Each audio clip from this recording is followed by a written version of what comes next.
All right. Welcome back to another night of studying the book of Genesis. We are in chapter 23. Tonight's going to be relatively short. Just going to cover some brief historical stuff here. And then we're going to head on maybe a little bit of geography, which I'm not that great with, actually. So just going to throw that out there. But we're going to do Genesis 23, and then I will be done for the night. So, Brian, Stephen, welcome aboard. Give thanks. We'll give a couple more minutes. And my little one is putting her late night snack bowl into the sink. I want to make sure she gets back up here. Karis, you all right? So,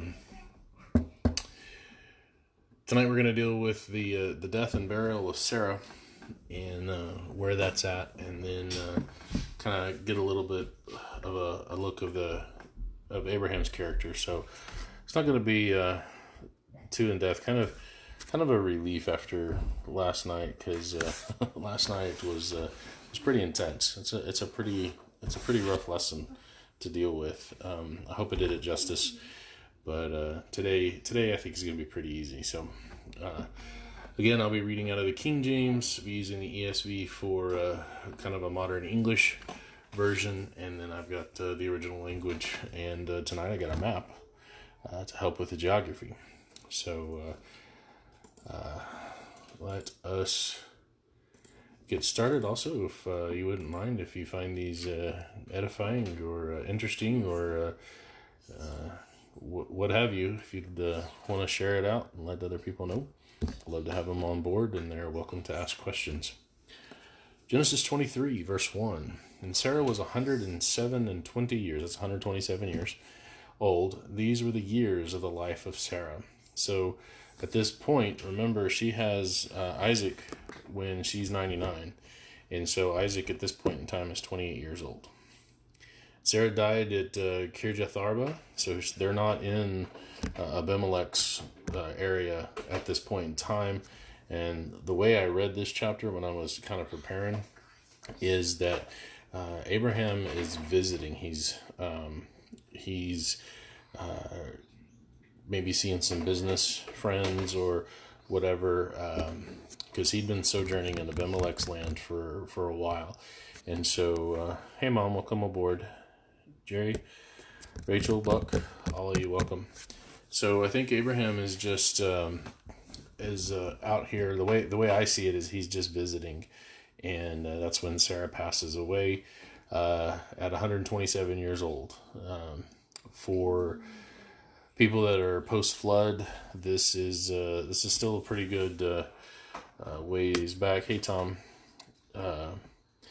Kirjath Arba, Hebron, yep. Of course, I'm reading out of the King James, so I'm pronouncing it that way. But anyway, Sarah is 127 years old. The lifespans are still coming down off the flood, and so they're a little bit longer than what we're used to. By the time we get to David writes in the Psalms that man lives to be about 80 years old, 80, 90 years old if he's lucky. Or if he's blessed.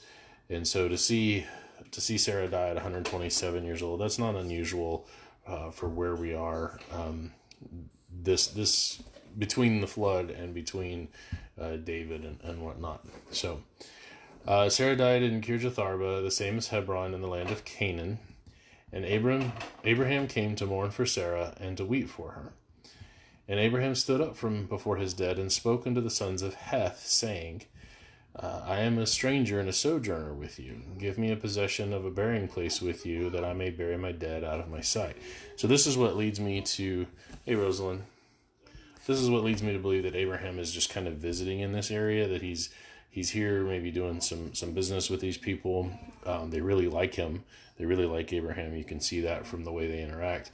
But that he's not prepared to bury his wife. He doesn't have his own lands here to bury her on. He doesn't have a tomb. And of course, the time it would take to travel back home, we're talking far too much. We're looking at quite a ways for them to head back. And by that time, it would have been gross and stinky and stuff. So he's just like, I guess I'm going to bury her here. And so, verse 5, and the children of Heth, and Brian is right, these are the Hittites. Children of Heth answered Abraham, saying unto him, Hear us, my Lord, thou art a mighty prince among us. In the choice of our sepulchres, bury thy dead. None of us shall withhold from thee his sepulchre, but that thou mayest bury thy dead. So he's really popular. And these guys are like, look, we really like you, and we're sorry for your loss. You pick whatever tomb you want, and nobody here is going to say anything. We would gladly give up our tomb here, our sepulcher that we have prepared, so you can bury your wife. So that says a lot about Abraham. He was definitely mighty, but the way that they're treating him, this idea of mightiness is also a testament to his kindness. You know, this is a guy who is he seems to be fairly peaceful. Everything that I see about Abraham, except for the one time he went to rescue Lot, is just a guy who wants to get along with people, very very friendly with those until you mess with his family, and then he'll take on quite a bit for that. So I'm not saying he's weak at all, but Abraham seems to be very, very, look at how he treated Lot. Lot, you pick first. It doesn't matter to me. You go ahead and pick first. The way he sets up with Abimelech, look, so I'm telling the truth. Here's these 7 lambs. Just want you to know I'm being honest about this. So he's just a really kind, gentle, spirited, well-liked man. And I like to see that about him in this chapter. So, verse 7, and Abraham stood up and bowed himself to the people of the land, even to the children of Heth. And he communed with them, saying, If it be your mind that I should bury my dead out of my sight, hear me and entreat for me to Ephron the son of Zohar. So he makes his choice. He wants to bury Sarah in Ephron, the son of Zohar's tomb. Let's see here. Stephen says, of course, would these not be the 360-day year, considering the audience? Not that that's a significant difference in the long run. Yeah, so 360 days. Stephen's referring to the Hebrew calendar, so sure, but you're right. Take 127, multiply it by 5. You maybe have an additional year that we would get if we were talking the 365 plus leap years or something like that. So not that big of a deal at all, having those 5 extra days, or whatever. What is it? 5, 10, 15, 21 days every 4 years. So not that big of a deal, really. John, welcome aboard. We're in Genesis 23, and we're starting into verse 9. So he asked Ephron, son of Zohar, if he could have his tomb. He says, verse 9, that he may give me the cave of Machpelah, which he hath, which is in the end of his field, for as much money as it is worth, he shall give it to me for a possession of a burying place amongst you. So he designates a specific tomb. Maybe Ephron has several. He's like, I want that one at the end of your field, and I'm going to pay you for it. Verse 10, and Ephron dwelt among the children of Heth, and Ephron the Hittite answered Abraham in the audience of the children of Heth, even of all that went in at the gate of his city, saying, No, my Lord, hear me. The field I give, or the field give I thee, and the cave that is therein I give it thee. In the presence of the sons of my people give I it thee, bury thy dead. So Ephron's like, look, no, you don't have to pay me, man. Just bury your wife. You can have the tomb. We're saddened by your loss. Just go ahead and do it. Abraham's grieving here, and they're trying to help out their friend.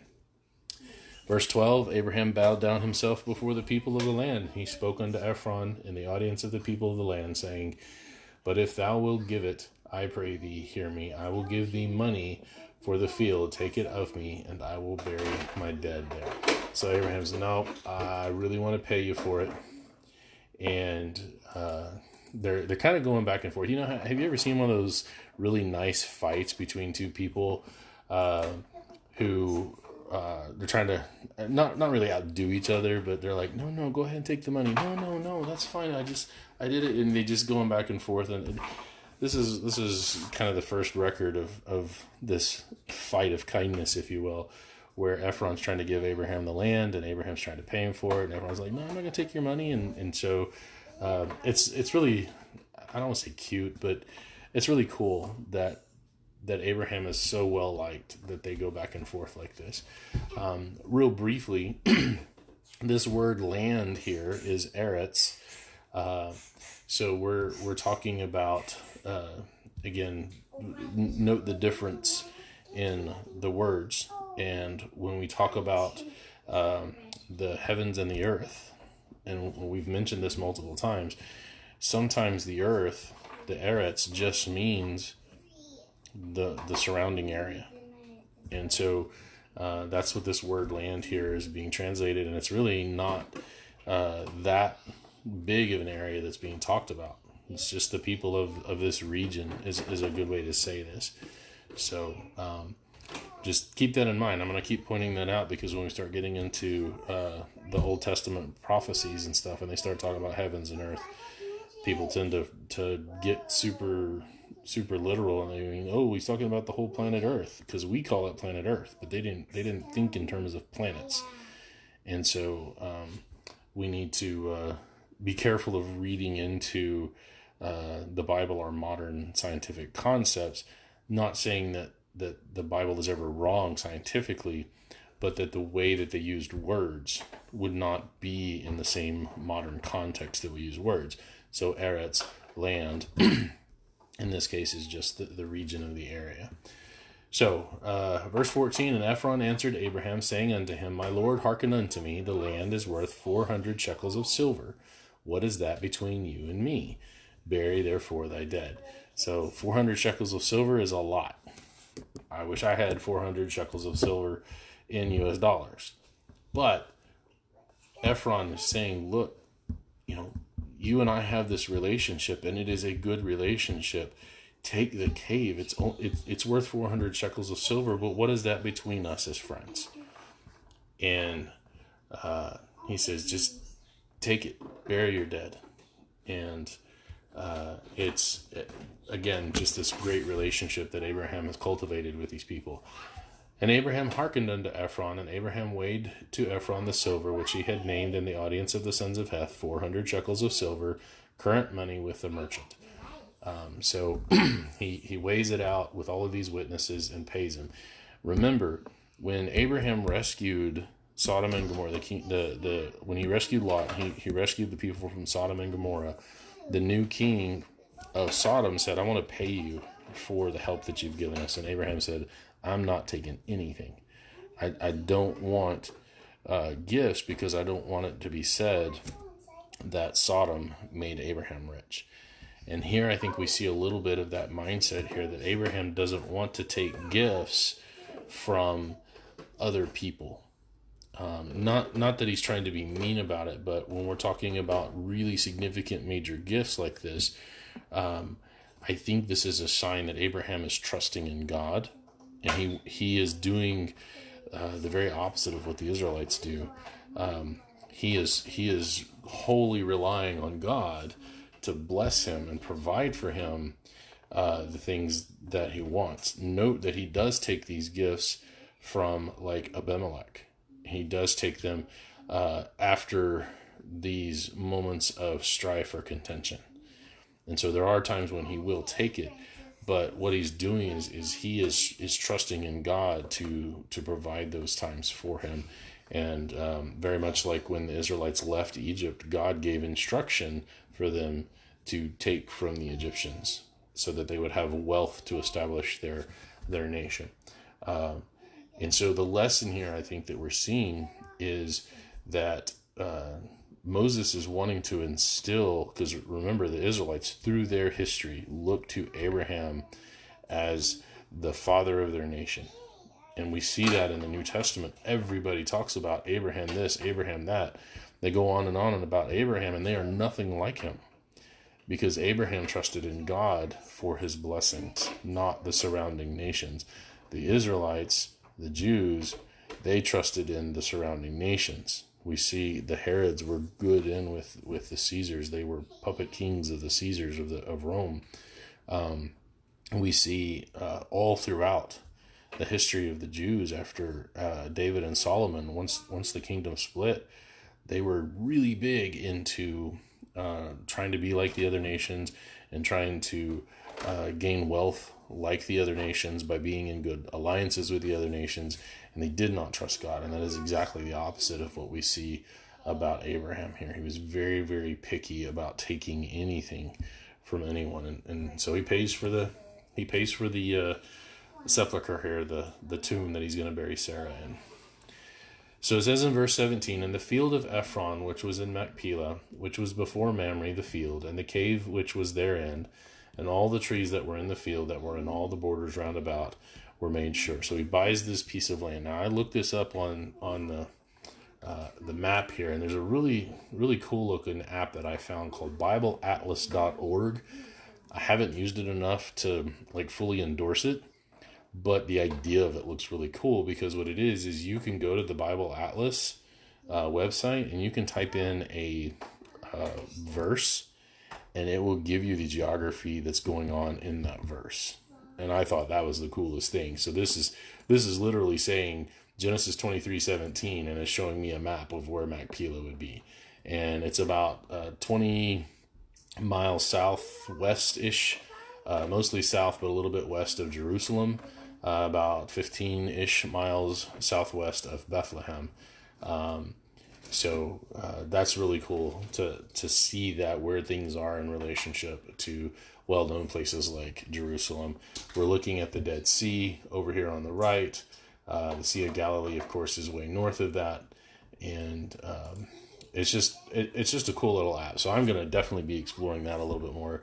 It's just BibleAtlas.org, all one word .org, and I'm going to give it a test drive here for the next however long, and I may comment on it from time to time, especially if I find that it's a good tool, but also if I find things that are problematic with it.